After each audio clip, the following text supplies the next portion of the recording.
Ayan, ito na yung mga decal brown na bago kong alaga.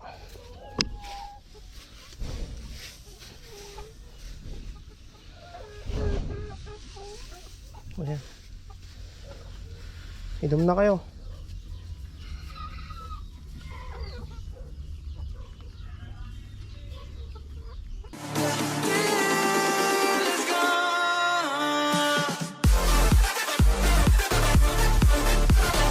What's up mga Kanoypi? Good morning! Nagbabalik na naman ang yung lingkod, si Kanoypi for another video. Araw ng Huwebes mga Kanoypi, samahan nyo na naman ako na mamasada kasama si Mia ngayong araw na to. Pero bago tayo lumabas, ipapakita ko muna sa inyo yung mga manok natin dito na nabili kahapon. Yan, punta tayo dito sa kulungan ng mga manok. So check muna natin yung yung manok. Ayan, ayos naman yung mga darag chicken. Okay, bale nandito rin yung mga manok ko na decal brown. Ayan mga Kanoypi, bale tinanggal ko yung yung pagkain nila tubig, kasi nga mamaya i-deworming natin yan mga Kanoypi. Bibigyan natin ng gamot pang deworming sa kanila. Ayos naman sila Ayan, maayos na maayos, no? So tara, labas muna tayo mga Kanoypi, nang makapamasada na tayo, makapaghanap buhay. Mamaya na lang tayo dito na mag-aasikaso. Makulimlim yung langit ngayon mga Kanoypi.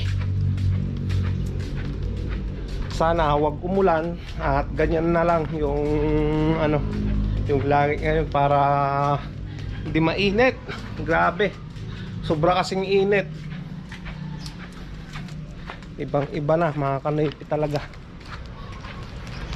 Pero kahit mainit, maulan, tuloy pa rin tayo yan sa pamamasada.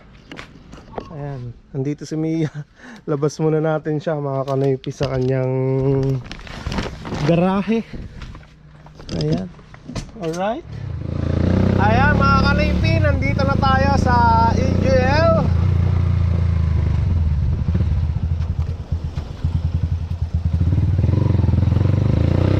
Sana walang tricycle dyan.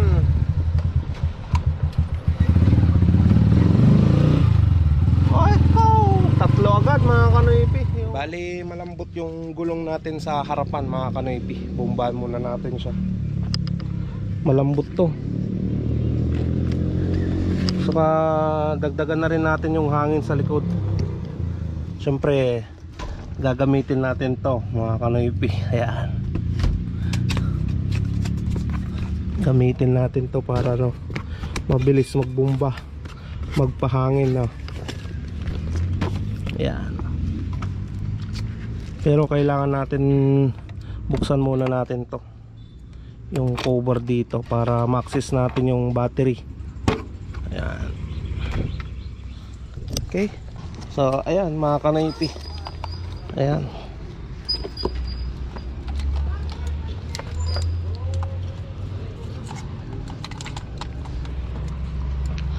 Gagamitin na natin to.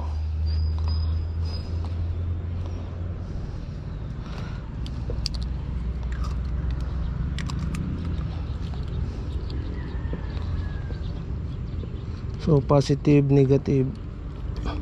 Ang daming naka-wire kay Mia, no?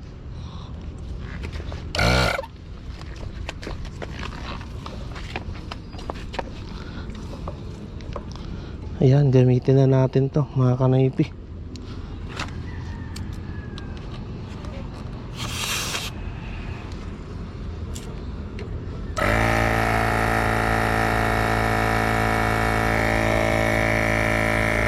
Tumataas naman yung pressure niya nasa 25 PSI.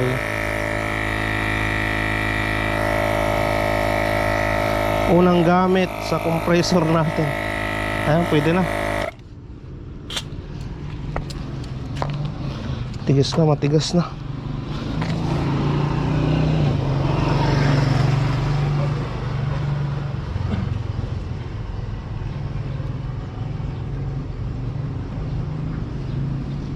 Yun na lang sa likod muna.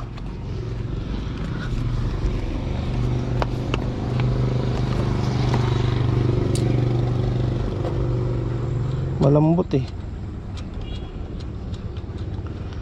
Ayan, gamit na yan mga kanaypi. Oh,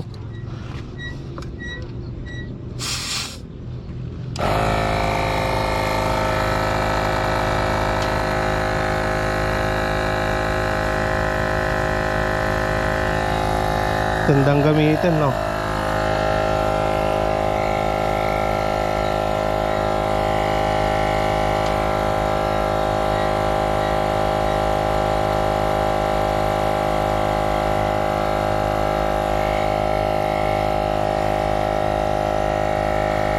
Ayan, pwede na yan, 60.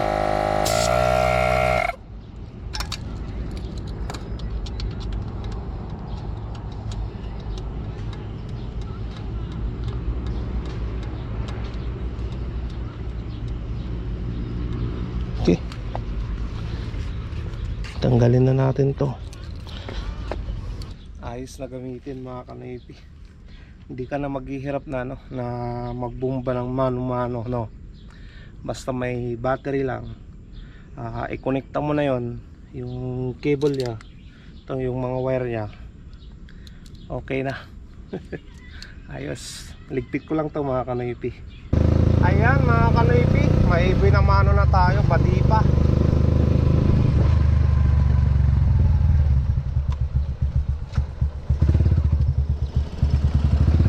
Good morning, madam.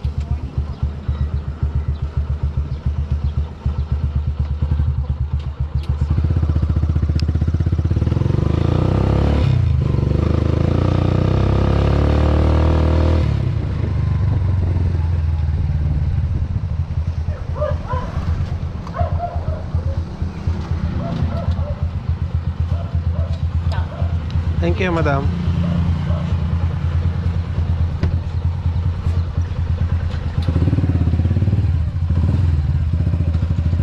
Ayan, may binamano tayong 60 pesos mga kanaypi.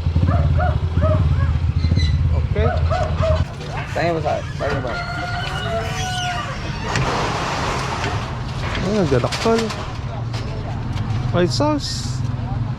Dito pa kaya mo ka na ba? Tangon sa boss. Napudpud na yung sasok. Puro lang sa sasaw. Thank you, thank you. Thank you ba?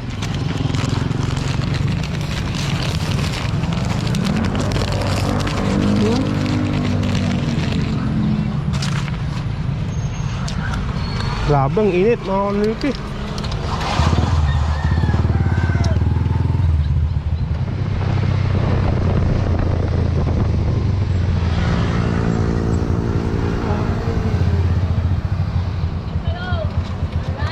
Thank you.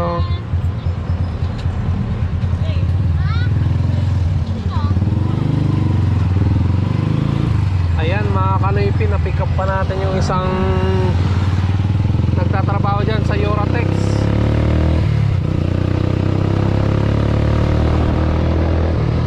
Nagbigay naman ng 30. Alright, pwede na yun. Back to AGL. Ayan, may pasayros na naman tayo mga kanaypi. Saan kaya to? UCU to ata. UCU?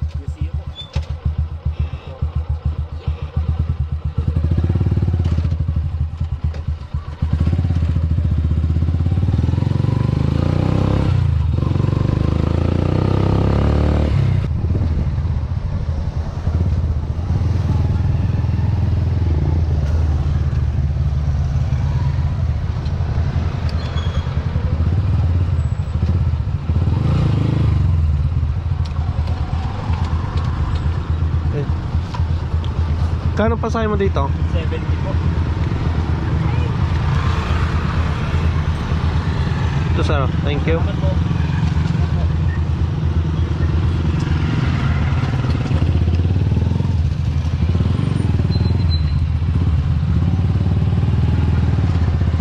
Ayan mga kanaypi, kumita tayo ng 70 pesos. Hanap ulit tayo ng panibago. Bali, nandito na tayo sa bahay mga kanoypi. Bago ako mag-almusal, bigyan muna natin sila ng yung mga decal brown na kinuha ko kahapon sa Kuya Po, Nueva Ecija. Bigyan muna natin sila ng pang deworming na gamot. So kahapon bumili na ako. Ito yung ibibigay natin mga kanoypi, hammer. Ito yung pang deworming natin sa sa mga manok na yon. So kagabi tinanggal ko na yung inumin nila at yung pagkain nila doon sa kulungan. At anong oras na? Alas 9 na. So sigurado yan na na gutom na sila at gusto na lang uminom. So ito yung tamang-tama na pagbigay natin ng pampurga sa kanila mga kanoypi. So itong isang sachet lalagay natin dyan sa timba. Ayan. Lagyan na natin ng tubig tong timba.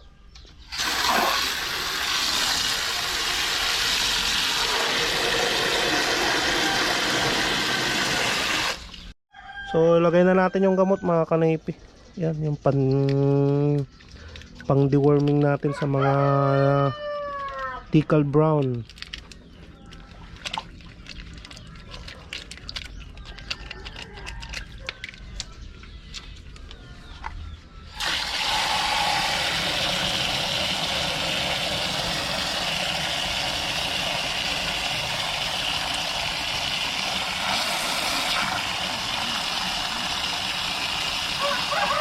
Ito na yung painuman na ibibigay ko sa kanila mga kanoypi. Mas mabilis na pugasan. Ayan, punta tayo ng kulungan. Ayan, ito na yung mga decal brown na bago kong alaga.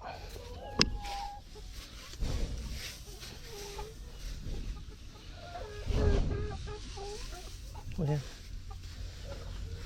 Inom na kayo.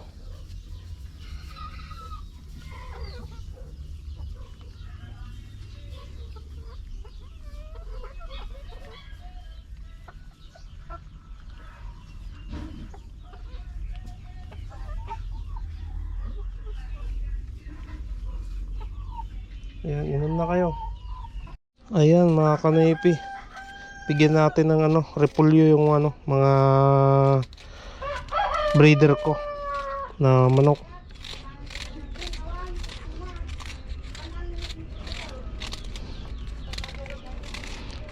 Tapos yung Rhode Island bibigyan din natin ng ganito. Ayan mga kanoypi, ito yung mga pinapakain ko sa aking mga mga breeder.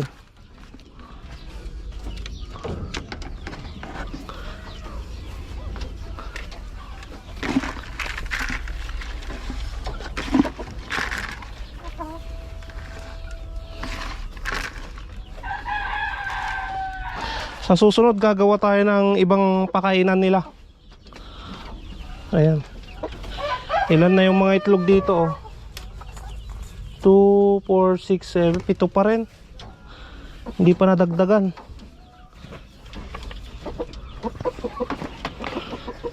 Ayan mga kanoypi, bali nagpiprito tayo ngayon ng tilapia. Dito Ayan.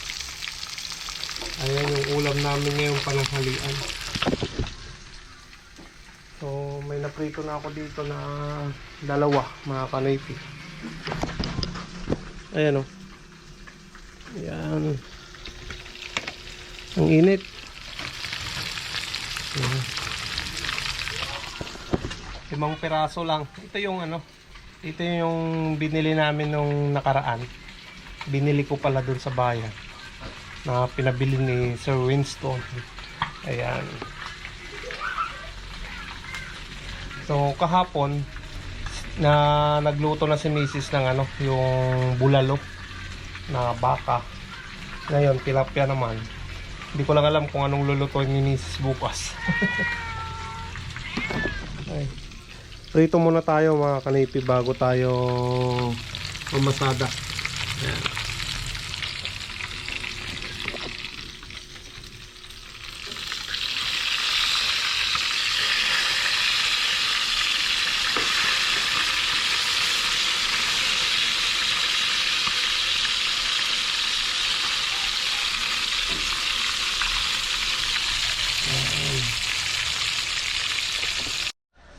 ito na mga kanoypi, na prito na natin yung 5 pirasong tilapia. Ayan. Yan yung pananghalian naming ulam ngayon. So, tapos na akong nagluto. Ngayon, lalabas na tayo mga kanoypi. Ayan, mga kanoypi. Tapos na akong nagpakain ng mga manok, nagpalit ng inumin, nagprito ng tilapia. Ngayon, lalabas na naman tayo para mamasada.